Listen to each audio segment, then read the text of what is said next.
बहुत सारे लोगों के पैरों में सूजन रहती है। मोस्ट इम्पॉर्टेंट बात है कि पैरों में सूजन के साथ साथ आपने महसूस किया होगा कि नीली है हरी नसें दिखने लगती हैं। कई सारे ऐसे पेशेंट्स हैं जिनको समझ नहीं आता कि सर हम पहले खड़े रहते थे तो ऐसा देखते थे कि बहुत देर तक खड़े रह पाते हैं, अभी आधे घंटे 45 मिनट खड़े रहने में पूरे के पूरे पैर सुन्न होने लगते हैं। लगता है कि आपके पैर पूरे जकड़ गए हैं, अकड़ गए हैं, समझ नहीं आता ये माजरा क्या है। तो मैं माजरा बताता हूँ कि हो ना हो आपको वेरिकोज वेन्स होने की संभावनाएं बहुत हाई हैं। अब वेरिकोज वेन्स की दिक्कत क्या है कि क्योंकि ये बहुत धीरे धीरे सेट इन होता है, अचानक से नहीं होता है, तो धीरे धीरे बढ़ने वाली इस बीमारी के लक्षण बहुत मामूली से होते हैं। पैर में थोड़ी सी जकड़न अकड़न महसूस करना, दर्द होना, खड़ा रहने पर तकलीफ का बढ़ जाना, लगातार तेजी से चलते हैं तो चलने में असमर्थता आना, जल्द थक जाना क्योंकि प्रॉपर सप्लाई ब्लड की नहीं हो पाती। इसमें सबसे इंपॉर्टेंट बात है कि आपको एक बात समझनी है कि तुरंत वेनस डॉपलर टेस्ट कराना चाहिए अगर ऐसा शक है जिसमें पैर आपके सूज रहे हैं, पैरों के अंदर लगातार जकड़न अकड़न खड़े रहने पे बन रही है।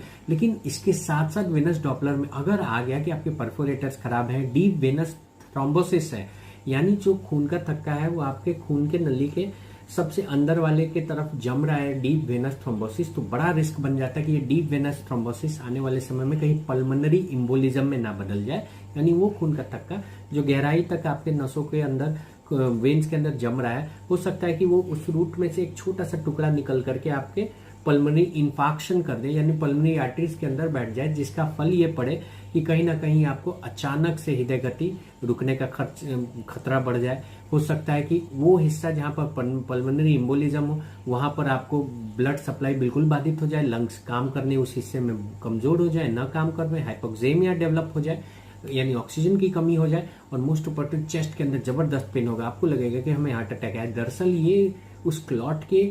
खून के नलियों के सहारे आपके फेफड़े में पकड़ने के लक्षण भी हो सकते हैं कि वो आकर के डिपॉजिट हो रहा है।